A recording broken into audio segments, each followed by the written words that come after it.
What's poppin', everybody, and welcome back to our little pod. If you don't know, I'm SJ, and I'm here with my good friend Jeff. Hi, how are you? I'm good.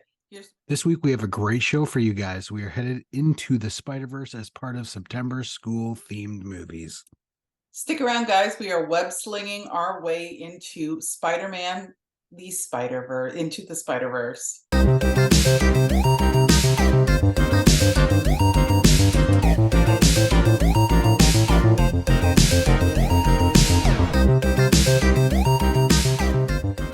Jeff, how's it going?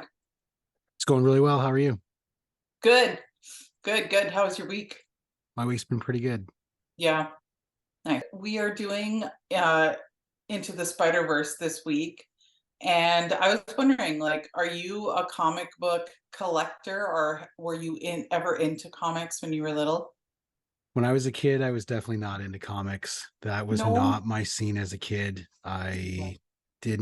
I wasn't like really into much. I played a little bit of video games, but that's it. I wasn't really into comics. But as an adult, I do collect comics. I love the comic book movies. I'm a big Marvel fan. I have a ton of Flash comics, a bunch of Avenger, X-Men, Fantastic Four, Spider-Man comics. Yeah, I'm a pretty big comic book fan now. Yeah. And see, it's kind of the opposite, but not. So when I was little, we used to collect comic books, me and my sister, and we got given like a whole pile of like Marvel and DC comic books. And so we always loved reading through those. And I would say when I got into like university, that's when I started to kind of go out on my own to the comic book stores and kind of find the comics that I like. And I wasn't necessarily into DC and Marvel at that time. I was into like the Top Cow comic brands, which you probably haven't heard of, but they do like they were doing Witchblade and what's the other one? Fathom by Michael Turner. And I really liked their artwork. Mark Silvestri and Michael Turner's work. I have always loved comic books, and I still do. Yeah, we don't have a comic book store around here, so I don't tend to collect them like I used to. Plus, I have kids, I got grown-up bills, you know how that is.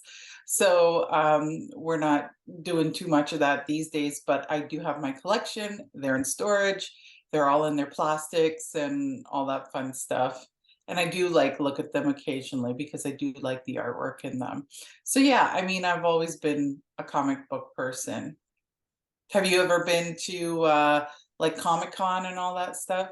I've not been to any formal Comic Con. Like the town that live in is a very small city, population, I don't know, 90,000, and it has this like Comic-Con wannabe thing where it's Wow. just, but there is not usually any celebrities ever go to it. There's just a bunch of vendors that sell stuff, but I've never been to like Fan Expo or San Diego Comic-Con or anything like that. No. I'd love to go one day I, though. th- I think I've been to Comic Con once and probably Fan Expo once, I think. I went to one in Toronto, I know that much, at a convention center. I think that's And then Fan Expo. yeah, and then Comic Con, I feel like I've been once a long time ago, like in university days, and it's definitely not what it is now. Like it's a lot Mhm. bigger now, right? Music there, cue the music, Jeff. Yeah, So we sure. can talk about this movie. Let's get into the movie then. Give us the stats there, Jeff. Spider-Man Into the Spider-Verse was released in 2018. It had a budget of $90 million and it brought in 384 million worldwide at the box office. The directors are Bob Persichetti, Peter Ramsey, and Rodney Rothman. The writers are Phil Lord and Rodney Rothman. It did win an Oscar for Best Animated Feature. Good. It stars Shamik Moore, Jake Johnson, Haley Steinfeld, and Mahershala Ali. Okay, so Miles is a young kid from Brooklyn, and he's a bright kid. He seems to have a bright future, good head on his shoulders. He's fairly popular in school, and we see that he has like a good school life, good family life, and that's where we start off with his character. Um, He doesn't like the school that he's at, though. He no, no, hates it there. In fact, he no, purposely tanks his grades so that he's ineligible to attend that school, right. but his So teacher that is he can go ongoing. back to his old school Yeah. that he likes. So I want to talk about the opening a little bit. Right away, we get that graphic novel, comic book style um, that this movie is known for, I think, now. Yep. And, it's very intriguing because you've never seen a movie like this before. We see that scene where his dad picks him up, and they're in the car and they're chatting, and the humor is different too for a kids movie, and I really, really like this movie a lot because of it. Um, so that scene where they're in the car together, the dad and him are having a chat. He's embarrassed because, he's in his dad's cruiser. His dad's a cop, and they get to the school where he's dropping Miles off to, and Miles gets out of the car and forgets to say "I love you," and the dad goes out of his way to embarrass the crap out of Miles, and I can just see myself doing that to my kids when they do something rotten, just dressed up in like a surf style windbreaker. Do you remember those surf style windbreakers from back in the day? And with the bandana and like blare some like 80s hip hop and just rock it. Just embarrass the crap out of them. But yeah, it was definitely a good way to open this movie up, I think. I I rather enjoyed this movie. This movie, I think, started off really strong. It has a really nice animation style to it. Like you said, something we haven't seen before in any of the animated movies. Mhm. The opening was great. His dad embarrassing him was hilarious. As we're meeting his family members, we find out he has this uncle, and right away, his dad alludes to the fact that he says something in the car. He says to Miles, "You don't want to turn out like your Uncle Aaron." So right away, we can see that the dad doesn't think too highly of his brother right there and then, Yep. right? So we see Miles and his relationship with Uncle Aaron. In the next scene, him and Uncle Aaron seem to have like a very playful, very fun, very loving type of relationship, but it is different from his parents' kind of relationship, right? Yep.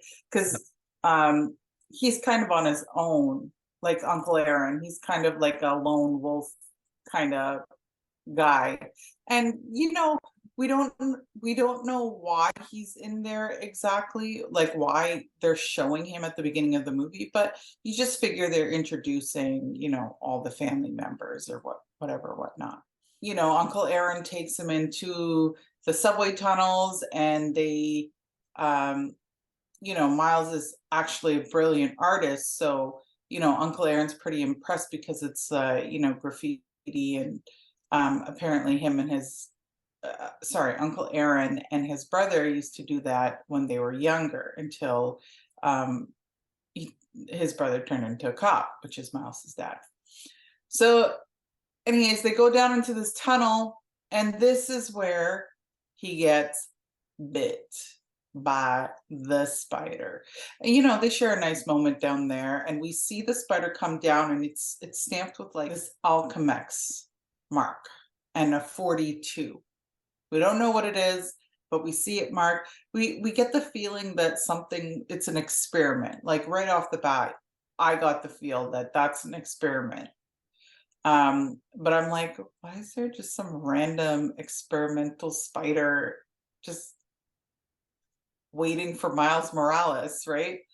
Yeah, and then they go into the they finish up whatever they're doing, and the spider bites Miles, and you see Miles kind of like flick it off. He kind of just like doesn't think about it, and he walks off.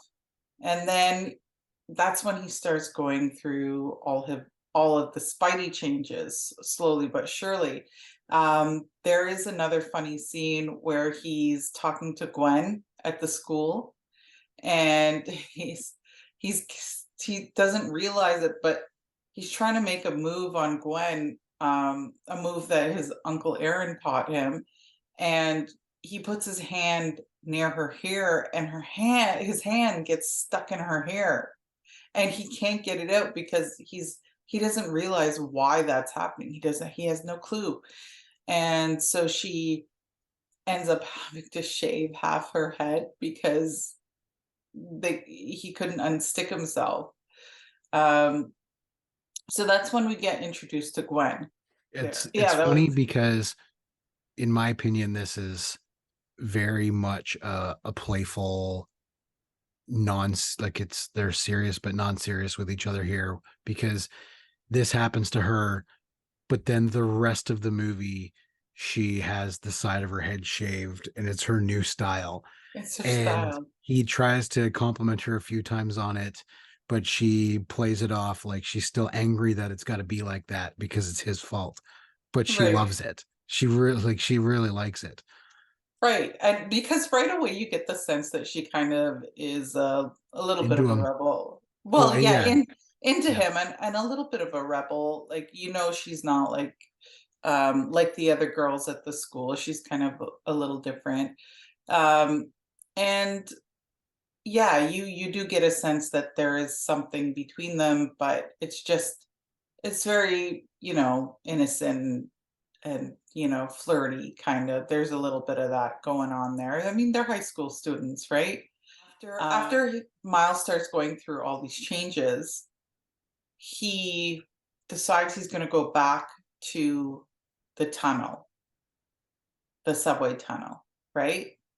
I guess to see if he can find the spider, or like, I'm not really sure why he decides to do that, but he definitely goes back, just to explore a little bit. He's curious, right? While he's exploring, he starts to get his spider senses start to tingle.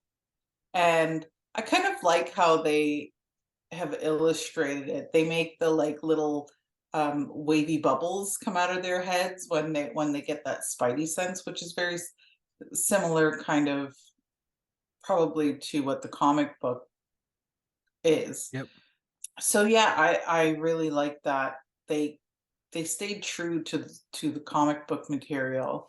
Miles ends up discovering an Alchemex lab behind the subway tunnel, and that is where we find out that the spider was is from the Alchemex lab there behind the subway tunnel. Uh, and this is where we meet the bad guy. This is where we meet Kingpin. But before that, we meet Peter Parker. We meet Spider-Man fighting a version of the Green Goblin, Yep. right? Yeah, he's fighting Norman Osborn. And the Green Goblin is not what we're used to seeing in Sam Raimi's Spider-Man way back some time ago with Tobey Yep. Maguire. It's a different beast altogether. It's really interesting the difference between that Spider-Man and Miles. You can see that this Spider-Man's a little older, a little more experienced. He's in his bag, like he knows what he's doing. He's got it on lock. And Miles kind of struggles with if he should help him or not. And he knows he knows that he has these powers, but he doesn't know he doesn't have confidence in himself to use those powers to help yet at that point. Yeah, we find out Kingpin is trying to destroy Spider-Man because he believes Spider-Man is responsible for um, The killing death of his his. family. Right, right. And so I think the reason we're here at Alchemax, and Kingpin's trying to get this dimension, the machine, the multiverse machine. He's trying to get that up and going so that I think he can go back in time and pull his wife and son, is what I think. One thing that I'm kind of tired of, it's kind of old and stale, is that the the bad guy in a lot of cases, it's a stretch. Like for example, this one, Kingpin is basically beating somebody up in his house, in his mansion, and his wife comes in and sees, and then takes the kid, and they like drive away and get into a car accident. Right. But they think Kingpin thinks it's Spider-Man's fault when it really had nothing to do with Spider-Man. And a lot of the times in movies, there's bad guys that look at it that way. They're like, oh, well, it's this good guy's fault. And I know they need a reason to make the bad guy a bad guy and the good guy a good guy and then be against each Yeah. other. But I'm just personally, I'm tired of that misunderstanding of a reason. It's not what it was, but No, no, I tend to agree with that. It is a little stretched, and you know what they do? It's a storytelling device, right? You know, it's kind of helps them get their story across. And did you find Kingpin kind of silly looking? He was like a brick. Like he's always he like that. looked. He's been like that in the I comics forever. Yeah, and I know he's a big dude, and I know he's like square like that, but I felt like he looked like you know that Kanye West video with Lil Pump? I don't know if you ever watched I'm it. not familiar. You need to look it up. That's what it reminded me of. They're like these big square, uh, they're dressed in like Kanye West is dressed in like this square outfit. Anyways, um, Kingpin reminds me of Doug Ford. Like he just, to me, Doug Ford's a politician we have here in Ontario. He's the premier of the province, and he just reminds me of him. it's a weird device, but anyways, Kingpin, he's trying to get back at Spider-Man for you know what he thinks Spider-Man has done. Now Spider-Man ends up, getting really injured, and we see Peter Parker kind of struggle through the scene, and Miles Morales then comes says, I gotta go help him. So he turns back and goes to help Spider-Man, and he realizes that something's wrong. Spider-Man's not getting up. He's he's really injured. So Spider-Man ends up giving Miles this USB stick, and it's to destroy the multi-dimension machine that Kingpin has built to stop the destruction that it's causing.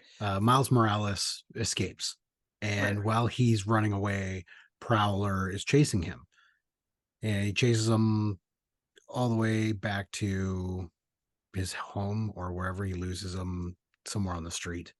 Okay, so Miles ends up leaving his home after he's had some time to kind of think about things. He goes out and he gets chased by the Prowler, and he ends up in at the grave site of the Spider-Man who has just passed. This is where we actually meet another Spider-Man from the other dimension, from one of the other dimensions. And this Spider-Man is played by Jack Johnson. And he's actually, from one of the other verses, but he doesn't realize that until he ends up waking up. Okay, let's talk the different Spider-Mans in this movie. Sure. Okay. I really enjoy Miles, of course. I like what they've done with his character. He's a bright kid, and you can see that he's got a lot of heart and a lot of passion. And But my favorite Spider-Man, I must say, one of my favorites was the Jack Johnson Spider-Man. The one where he's, like, a little older, he's a little pudgier, he's kinda lazy, like, he loves to eat, like, he instead of, like, there's one scene where Miles is like, "Come on, you can show me how to web sling on the way to the Alchemax lab," and he's like they end up on a bus. The next scene, they're on, like a coach bus driving there, and he's like, "Oh, I can't do that on a full stomach," and I was like, "Yeah, I mean, I'm right there with you, right?" It Now I did like the, Peter Porker, and I Pretty did good one. like I did like the anime version of Spider-Man, Penny Parker, and I like the, Spider-Man Noir character as well. They all had something very different about them, but all the same, Did you catch and that it it was was nice to Nicolas see. Cage that voiced the Spider-Man Noir? No, I didn't, but Yeah. I knew he sounded familiar. I listened to his voice and I was like, he's got a really cool voice. It's kind of like old-timey, but not. And well, that's good. Awesome. Good for Nick Cage. But yeah, no, this movie was great. I just, want to recommend this movie to people. What was the popcorn rating you're going to give it, Jeff? I struggle with this. I I struggle with this rating. I'm gonna go with an extra large, but Okay. it's a really, really good large. So I have to give it an extra large, but it's not Okay. quite in my like upper echelon of movies. I loved it. It was great, but Mhm. like it's just not in my top upper echelon. But I will say extra large because it's a fantastic movie. Yeah. I'm actually gonna give it a very healthy large popcorn. Um, this movie was great. It had everything in it that you'd want a comic book movie to be, and I thought it was excellent. Like it was well done. Everything was beautiful, like, the movie was beautiful itself, and even if you didn't like the story, I mean, you would get so much out of just watching the film and the artwork done in this movie. It's very clever, um, it's great, and I watched it with my son. He really enjoyed this movie as well. So it's a great family movie as well. Now, I think that this movie is for like 8 and up or 7 and up. I would say.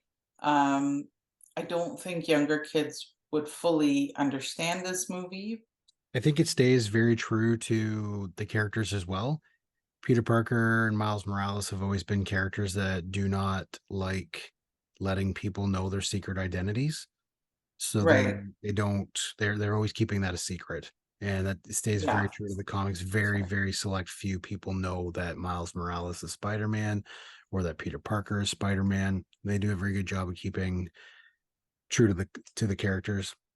Something Yeah. else that I really enjoyed was at the beginning when the first Peter Parker was introducing himself, they did the origin story really quick about being bit by the spider and his uncle Ben dying.